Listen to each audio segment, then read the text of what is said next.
the Hall of Records. Melinda Green, who for probably 2 decades ran the Hall of Records, now works across the street. The Hall of Records is the first building that started the construction of the complex. So we're going to find things here that you won't see anywhere else. First, the outside. In many places on the building, what you see as stone is actually plaster.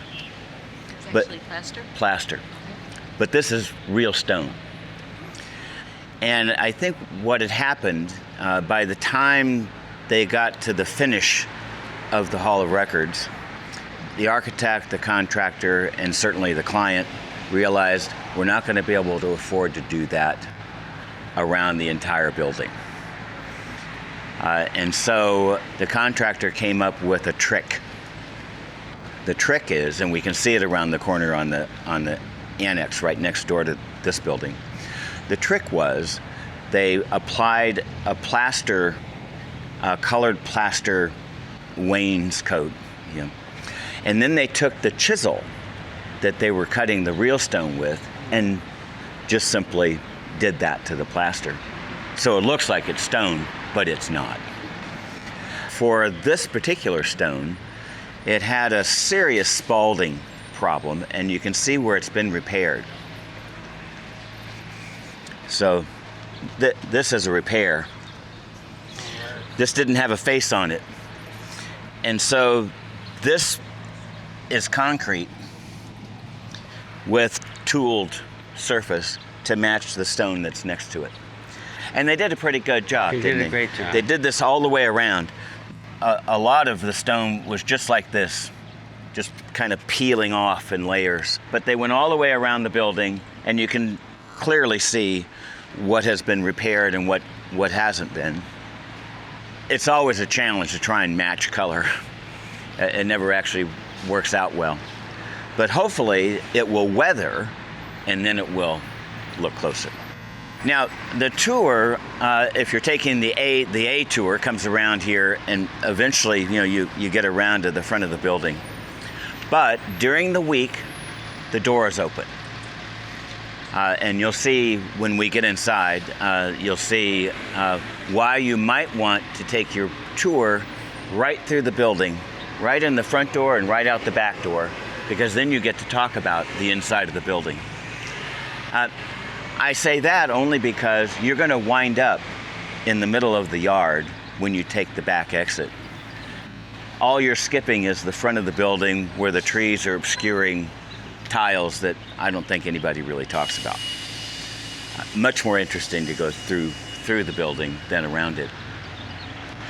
Now, the archway, we've been talking about arches, right? And you get what's called the spring line.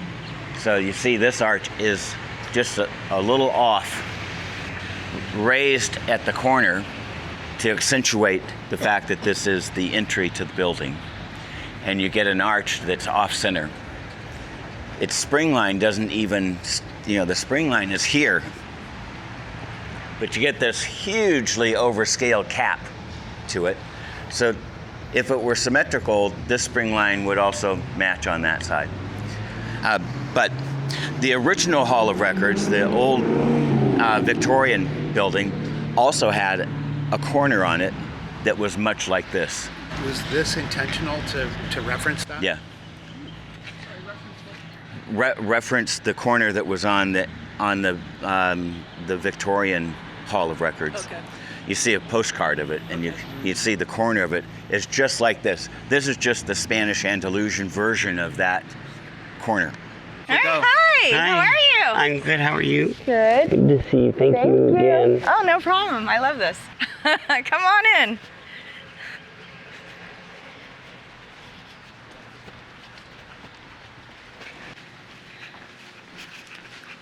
Up there.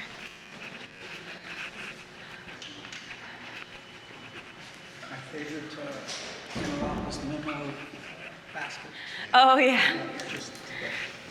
Well, welcome to the Hall of Records. Thank you for volunteering to be a docent, because it's so important for people to have a tour and understand the history of this building. And it's just really a joy to work here.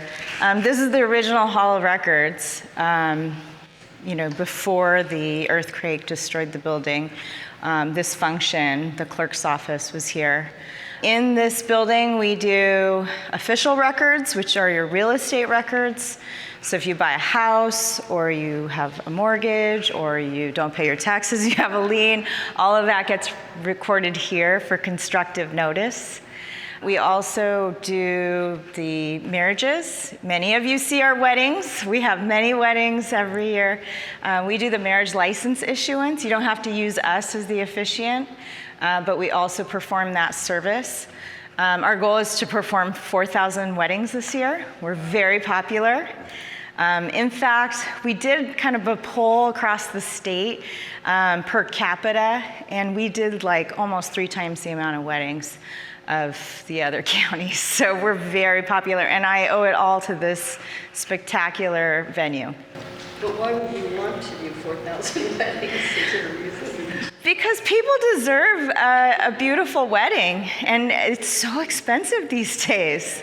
And to come here, and we do the marriage license issuance, we do the ceremony, and then what we do is we'll record it while you are out taking pictures, and then you can come back and you can get your certified copy.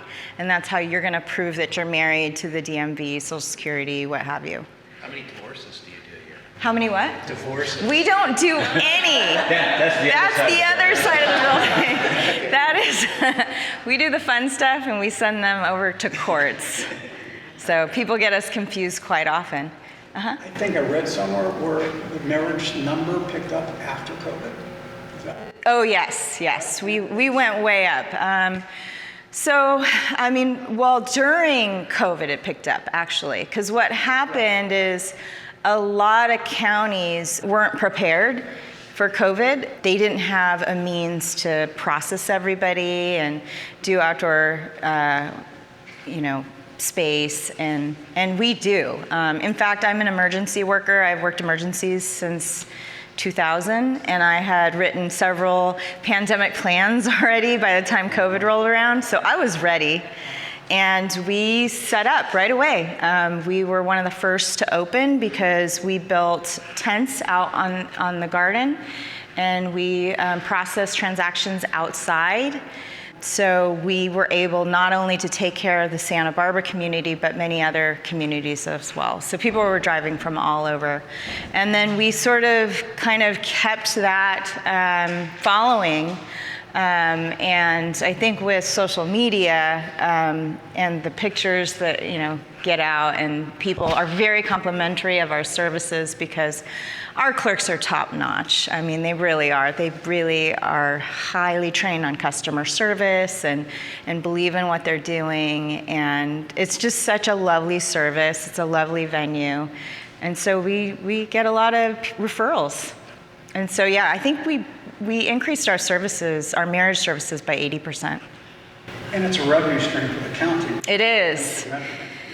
It is, and we do need that because recording fell. As you know, with interest rates going up, we had a 40% drop in our recording revenues. How much is a marriage license? A marriage license it's $204, 100 for the marriage license, 104 for the ceremony. So people usually pay both. Sorry to keep going on the marriage. Yeah, but no problem. The outer lawns, is that payment required? So we have a very specific space just off of our back steps, and we will keep that space just reserved for our couples. There are other slots that the Parks Department rents out. So not all the weddings you see are ours, but many of them are our marriage licenses. So they'll come in, get licensed here, and maybe they have, their clergyman or they're a judge or somebody that's authorized to perform the wedding. They're performing the wedding for them, but we do many of them. Okay. And the mural room is Parks and Rec as well. Yes, and Mirror Room can also be rented. It's a beautiful venue. I mean, we have, and very affordable too, compared to other venues in Santa Barbara. So we're a very popular place. We are chock-a-block with amazing restaurants. I mean, that's another benefit of Santa Barbara is, you get your wedding here and then you just walk to any number of beautiful restaurants and you have a lovely day, and it's pretty affordable. So we're definitely booked up. We're gonna start express weddings again closer to summer. That's where they don't have an appointment and we just try to fit them in. But people are so desperate to get into our schedule, and we can't always accommodate everybody, but we're gonna try to hire up and get ready for the summer. Because when the weather's nice, we have a lot more weddings. All right, and then the other thing that we do is we do certified copies for vital records. So that's birth, death, and marriage. So if you're establishing your identity, for Real ID, we had a big boom. People were coming in to get their birth certificate to prove their name for their Real ID. Unfortunately, we've also had a big boom on birth certificates, even by American citizens feeling like they need to have it on them so they're not deported. So we had this run on certificates years ago, and then again. We order extra paper, we try to fast track the process, but they're different, usually it's steady, but there are different things that contribute to high volume, and so we're kind of high volume right now. We also do fictitious business names. We do all the historic maps. These maps that you see all over the walls, we record those. These are copies, and the originals are stored in our archive. We have a climate-controlled archive with all of our original books going back to 1850. We have the original land patents. Those are basically deeds from the United States government to individuals. You don't really think of the clerk recorder as into crime, but we are witness to many of life's milestones, and some of those milestones, people could be in danger. So, for example, the weddings, we do have special domestic violence training, trafficking training as well, so that we could potentially spot a victim. We have done many referrals. In fact, our evidence led to the arrest of a trafficker recently, a couple weeks ago.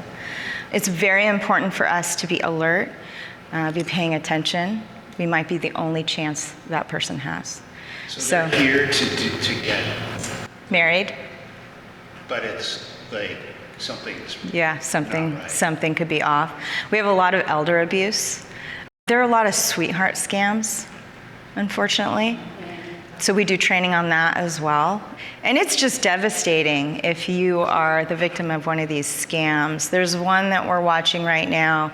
The woman doesn't have capacity. She did not come in for a wedding, but her family has reported that this man is sort of moved in, claims he's the boyfriend, bought himself a luxury vehicle, he's spending up her credit cards. We've seen this in a number of cases.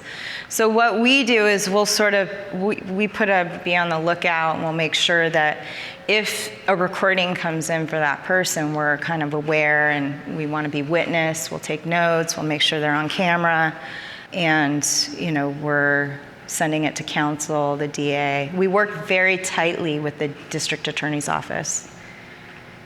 And we do our best to, collect evidence. I serve as witness. I write subpoenas, or I serve as a witness at trial. That's part of the job.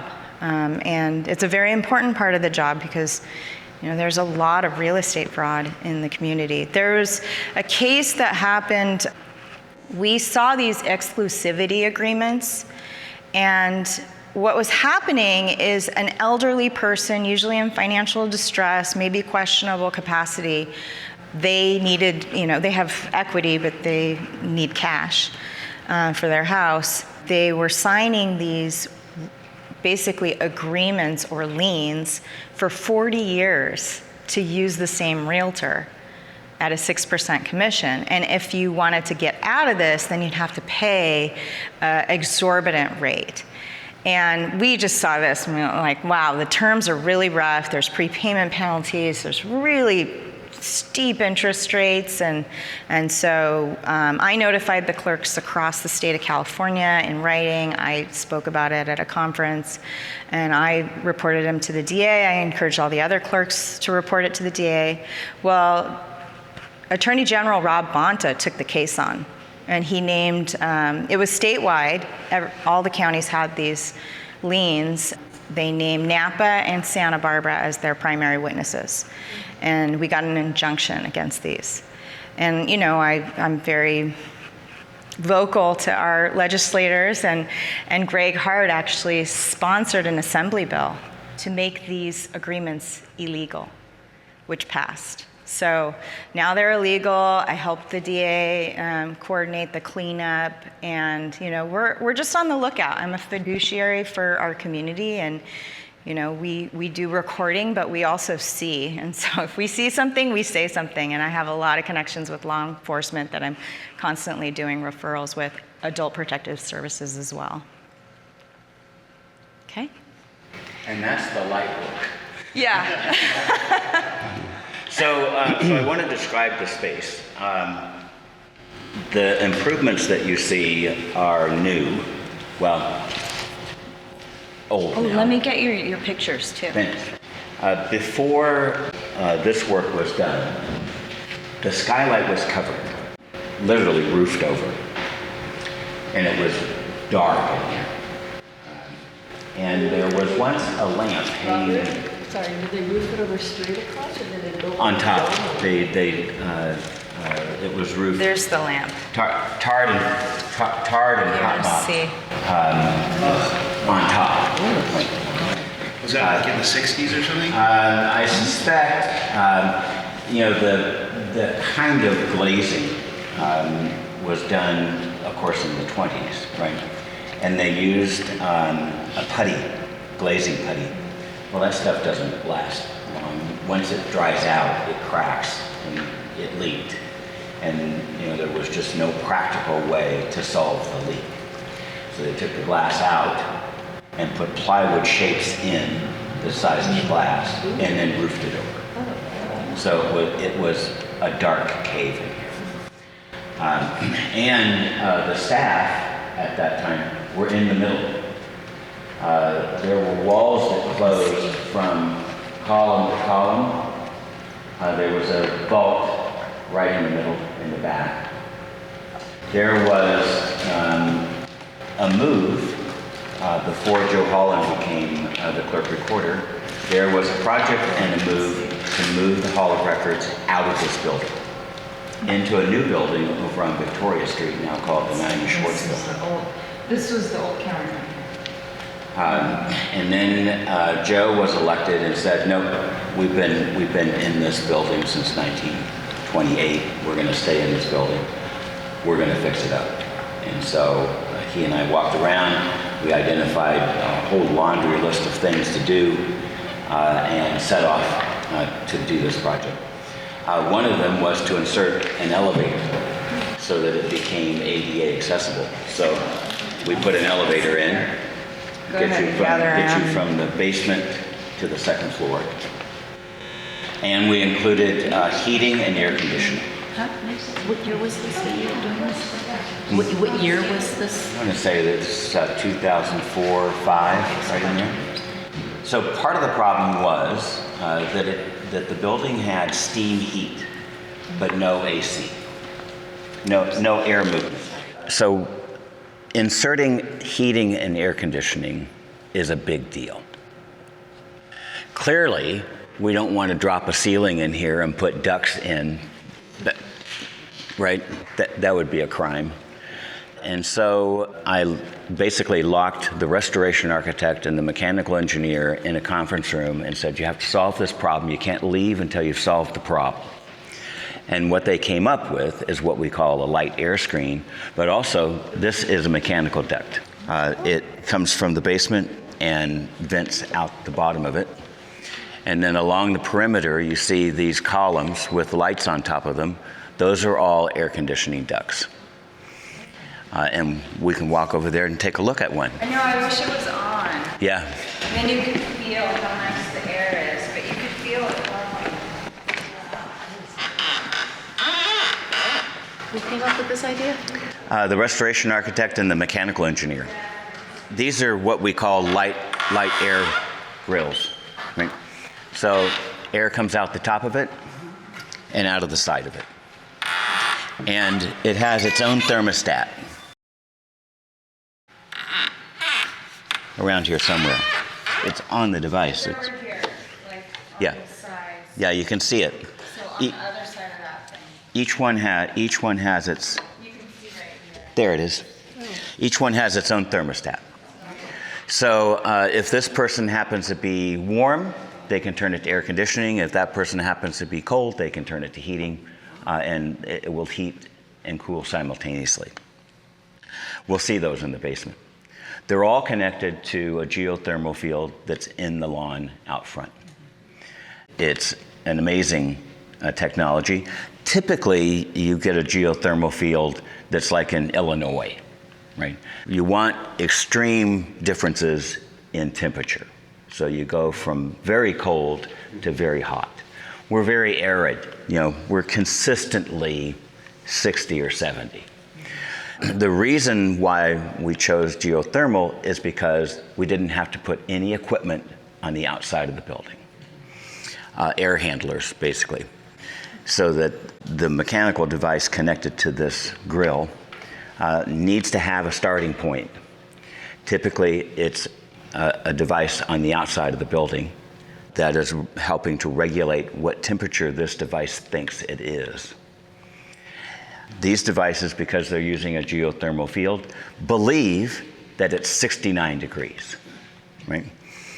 And so to warm the place up doesn't take but maybe 2 degrees, because engineers take a base temperature of 69 degrees, and then they add the machines to it, and that generates some heat. And then they add the people to it, and that generates some heat. And pretty soon it's 72 degrees, which is the design temperature for interior spaces. So you don't even have to turn it on unless it's a really cold day, right? So it doesn't happen often. Moving air helps, doesn't it? AC. So they're lined all around to basically make this pathway. And all of the staff were originally in the middle, and the people were, you would go around this kind of donut to go to get services. Well, it was designed the way it is now. You see old photographs of this space, and the counters and the desks were along the outer edge, and the people were in the middle. So the lamps were made. All of these lamps, while they look like they're old, they were all made for the project. And we'll go to the basement and see the other side of this. So, mechanical units. There's one for each one of those light air grills, and it goes up through the floor. The Department of Interior Standards for Historic Places suggests that when you can make improvements to National Historic Landmarks. But the caveat is, if you remove what you improved, you shouldn't be able to tell the difference, that nothing has been damaged. So how do you get a duct through the floor without destroying the floor? It was carefully laid out so that duct lands on one tile. We only cut one tile out to get the duct through the floor. So if we took the duct out, we could just simply replace the tile, and nobody would ever know that we ever did anything. Before the water, and the water is traveling this loop throughout the entire building. Before that water heads back out to the ground, because it's a closed loop, comes out of the ground into the building and back into the ground. Before it goes and hits the ground, it travels through this room called mechanical room. There is a heat exchanger in there. It extracts all of the extra heat out of the water to heat the water that is used in the bathrooms. So there's no water heater here. It's just an extractor. that returns the water in the loop back roughly to about 70 degrees. And by the time it makes it through the 9 miles of pipe in the ground, it comes back out the other side at 67 or 69 degrees, and the thing starts all over again. And this is what's driving it.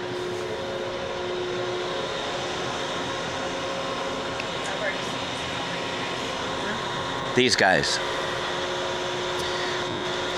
So it's a pump, and it's just constantly circulating the water around the building.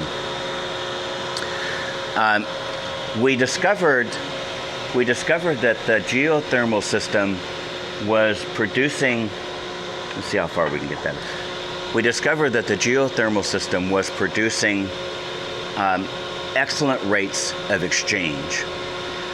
We expected about 1.8 tons of exchange, but it's actually doing 2.2. Enough capacity that loop system is also feeding the service wing next door. So when we did that project, we installed heat pumps and just connected it to the loop. And so that loop is serving basically half the building. Really cool thing. Yeah, no pun intended. Now, we're also below the street level, which is where the sewer line is. And in order to get the waste out of the building, it has to be pumped basically up to the sewer line. And before that happens, it has to be ground. So there's a grinder back here where all the sewer lines go through that grinder, and then it's pumped to the street. So a lot going on in a quiet little building. So there's a HVAC system for the Hall of Records and for the administration building, but there's no HVAC in the courtroom wing? There is, but it's a mechanical system, and there is a huge device by the parking lot, by the driveway, that is its air exchanger. It's supposed to be temporary, but it's been there 20 years. Eventually, it would be nice just to convert the entire building to geothermal and take up basically the yard with a thermal field. It'd take about a year to do. So you'd have to cancel the weddings and fiesta, and that's not going to happen, is it? So quite novel of the restoration architect and the mechanical engineer to figure this out. Now we'll go to the other side of the building on the second floor and see what they did up there. If you make an improvement, you should be able to tell that there was an improvement, much like they did the concrete work to repair the stone. You can tell that there was work done, even though it's closely matched. Here you can tell something happened. When we were reconfiguring the space, these stairs continued down, and so that was the walkway. There was no elevator there. That was the path. But we needed to turn the stairs. So we turned the stairs. So where'd we get the old tile? The old tile came out of the vault that we took out and just simply reused. The tile wasn't stuck to the floor of the vault, it was just loose. So we just took that out and retiled this. So you can clearly tell it's the same age as the tile going up, but that's just been polished over the decades, and this has not. So now we're on the top of the donut, and we get the amount of light we get because the skylight is 60 feet in diameter and breaches over the inner box, basically. So for heat and air conditioning, you don't see any ducts, and there's no ceiling that was dropped. This is it right here.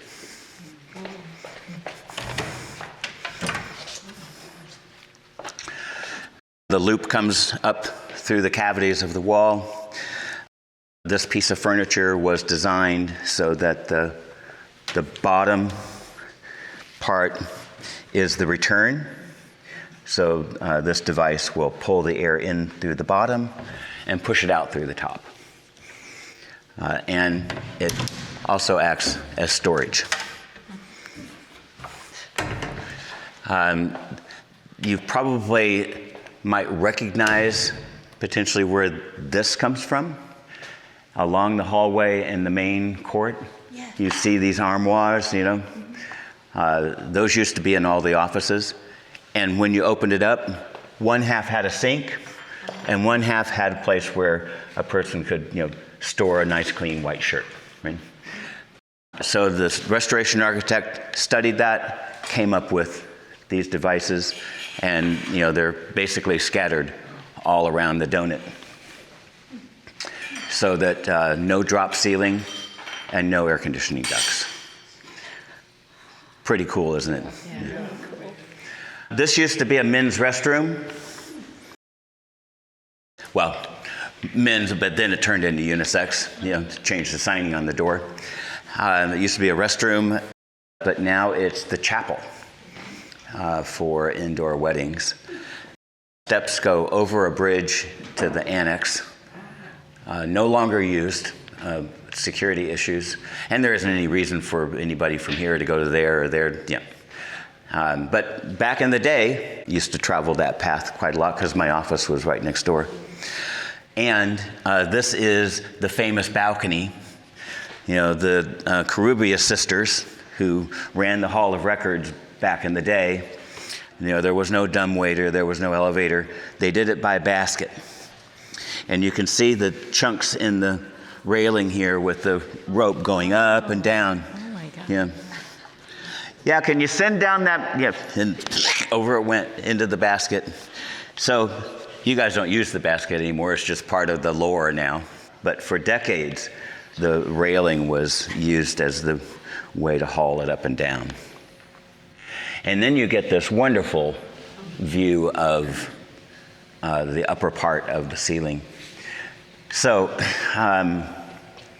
what you see is what the architect intended to do all over the building. But they only did it here because of the amount of labor and effort it took to deliver this level of detail. This is the only place in the building, except for the mural room and the two courtrooms, that have this level of detail. Starting with the beam. You see the wood grain that's in the beam. That is a concrete beam covered with plaster, and then they take a real stiff bristle brush and make the grain while the plaster is wet. So you can see how much labor that would have taken to do everything in the building that way. So this is the only place that has it. It's also, there's only one other skylight in the building, and it's over the court clerk's office on the second floor. It wasn't meant to be used, really, because it's like you would have a problem. The ceiling is like right here, right? So the skylight's like right there. And it's much smaller than this one. So when we were working here, we took the plywood out, discovered that the copper frame that holds the skylight glass was in perfect condition. It basically had been covered up for 50 years. We were expecting to have to take it out and replace it because we expected it to be beyond repair. So I think we had estimated somewhere around $400,000 to replace that skylight. When we discovered that the frame was in perfect condition, just needed to be cleaned, all we had to do was replace the glass, which cost $160,000. Look how wonderful it is. But of course you can see that skylights in buildings present a problem, and that's why there is a shade that can be retracted. Is it working? Melinda, Doesn't work. We actually have a very big project to replace the shade at the end of the month. Yeah, And it's been a constant pain in the ass, hasn't it? Constant battle. So we have to close the counter space. So we're going to do the old COVID setup and put the counter out on the front porch, and we'll handle runners, and we'll just have chairs on the lawn, and people will wait outside, and then we'll just run things back and forth for about 3 to 4 days. Yeah. It's a big project to replace the shade. You can probably tell as you look over the rail, that certain workstations are like an ant under a magnifying glass. You know, it comes down there and it concentrates the sun, and you could just be cooked. Who knew? But while we had the plywood off, the top, this conical roof, was literally covered in like an inch of dust. And we didn't think anything of it. We just thought, okay, it's a plaster top. But when we cleaned it off, we found all of that tile mosaic basically as the roof. And it's the broken bits of all the tile from around the building where things were just cut and broken or whatever. And so, you know, the architect said, well, let's use it. And it's wonderful. It probably needs to be cleaned once in a while. We're gonna clean it when they build Do the the scaffolding. perfect. Yeah. Like there isn't like in the rest of the buildings, what would be tile is paint typically. Yeah. So was that a cost saving thing? Like did they? Because they would have done this. They would have done this. They're like, okay, Yeah. we've got to save some money. Is it Mudehar? Does this count as that? Probably loosely, but not really. Yeah. The green tile is what was used on the fountain, so you'll see the same green tile on the fountain. And then, all the various symbols and images are just the imagination of the architect in repeating patterns. You see some creatures on the bottom parts of the beam. And there was a really large lamp hanging right in the middle. The lamp was added. While it could be considered original to the building, it wasn't original to the construction of the building. It was added because there was no light, and so they needed light. So they had an enormous lamp made and hung there. Now it's hanging at the airport. So when you go in the main door of the airport and look up, that huge lamp used to hang here. It's on permanent loan to the airport authority. A little bit of history between there and here. I don't think anybody really knows. There's no plaque on the wall that says this lamp came from. So you just kind of have to have the inside story. They spent, as you can tell, they spent a lot of time painting in this room that ultimately was abandoned when they continued to move that way, just because of the amount of time and effort. And of course, Presker, who was the chair of the board, was a very impatient man. Let's get this thing done, and stop spending money. It's like almost twice what they approved for the project. But he was like, go ahead, build the jail, we'll find the money. Yeah, he was that kind of a guy. He drove Packards. Oh. I think he had like 4 Packards. He lived in Santa Maria, so he'd drive his Packard down every day to come to work. But he always had a Packard at the Public Works Department being worked on, like they were his own mechanics. A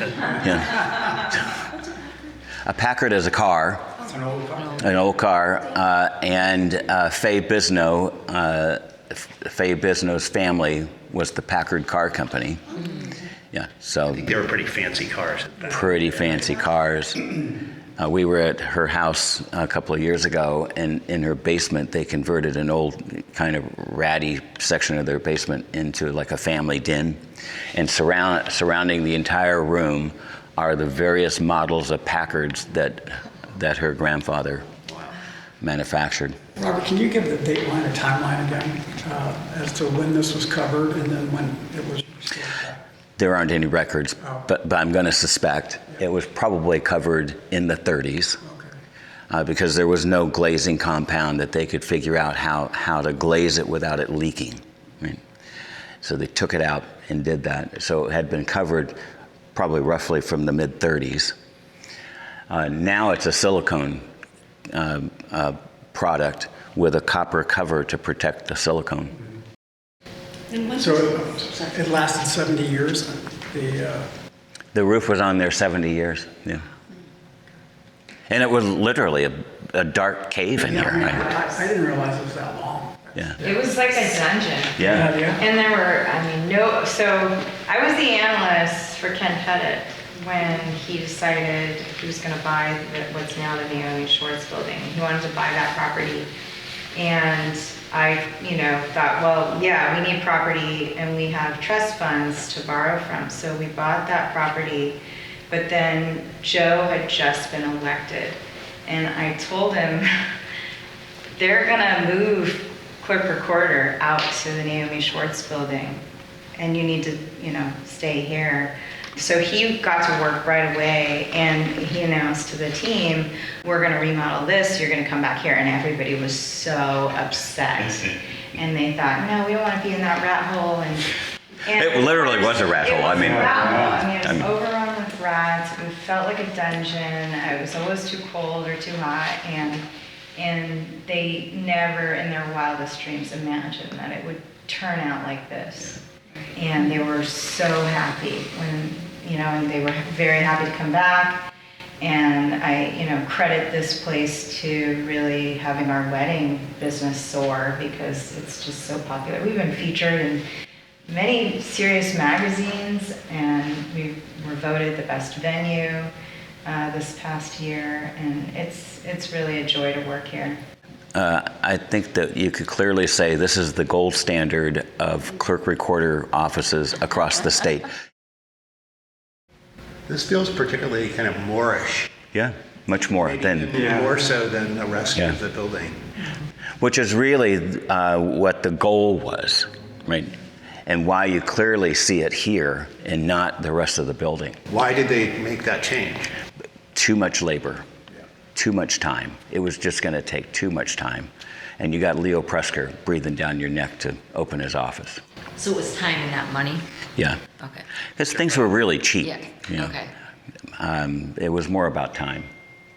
Is there anything inside that round? There's a little room. I see a door. So these are some castle things, right?